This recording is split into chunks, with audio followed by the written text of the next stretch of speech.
Keto Diet, a complete list of what to eat and avoid, plus a 7-day sample menu. If you're looking to get a jumpstart on your health and fitness goals this year, you may be thinking about trying the ketogenic diet. Maybe you've heard the phrase before, it's a huge diet buzzword, but aren't sure what it means. Here's a primer. The ketogenic diet is an eating plan that drives your body into ketosis, a state where the body uses fat as a primary fuel source instead of carbohydrates, says Stacy Mattinson, RDN, who is based in Austin, Texas.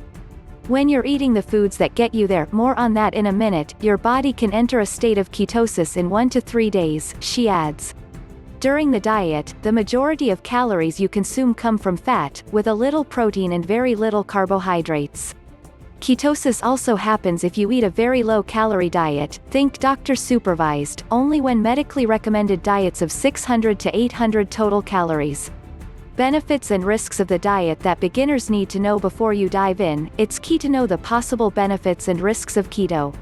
There are 3 instances where there's research to back up a ketogenic diet, including to help control type 2 diabetes, as part of epilepsy treatment, or for weight loss, says Mattinson. In terms of diabetes, there is some promising research showing that the ketogenic diet may improve glycemic control. It may cause a reduction in A1C, a key test for diabetes that measures a person's average blood sugar control over 2 to 3 months, something that may help you reduce medication use, she says. But for people with diabetes, one big concern is you're eating a lot of fat on keto, and that fat may be saturated, which is unhealthy when eaten in excess. The much higher total fat intake is also a challenge among keto beginners.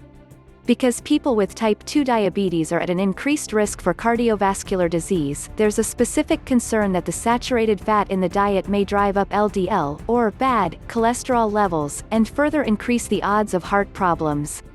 If you have type 2 diabetes, talk to your doctor before attempting a ketogenic diet. They may recommend a different weight loss diet for you, like a reduced calorie diet, to manage diabetes. Those with epilepsy should also consult their doctor before using this as part of their treatment plan. More on the keto diet and diabetes. In terms of weight loss, you may be interested in trying the ketogenic diet because you've heard that it can make a big impact right away. And that's true. Ketogenic diets will cause you to lose weight within the first week, says Mattinson. She explains that your body will first use up all of its glycogen stores, the storage form of carbohydrate. With depleted glycogen, you'll drop water weight. While it can be motivating to see the number on the scale go down, often dramatically, do keep in mind that most of this is water loss initially. But the keto diet can be effective over time. One review suggested the keto diet can spur fat loss in obese people when used for a couple of weeks and up to 1 year. A meta-analysis noted that one reason for weight loss is likely that keto diets suppress hunger. 2. One downside to a ketogenic diet for weight loss is the difficulty maintaining it. Studies show that weight loss results from being on a low-carb diet for more than 12 months tend to be the same as being on a normal, healthy diet, says Mattinson. While you may be eating more satiating fats like peanut butter, regular butter, or avocado, you're also way more limited in what's allowed on the diet, which can make everyday situations, like eating dinner with family or going out with friends, far more difficult. Because people often find it tough to sustain, it's easy to rely on it as a short-term diet rather than a long-term lifestyle. Before starting, ask yourself what is really realistic for you, Mattinson suggests. Then get your doctor's okay.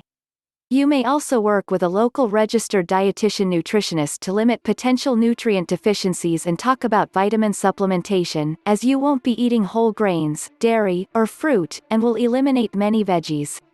A diet that eliminates entire food groups is a red flag to me.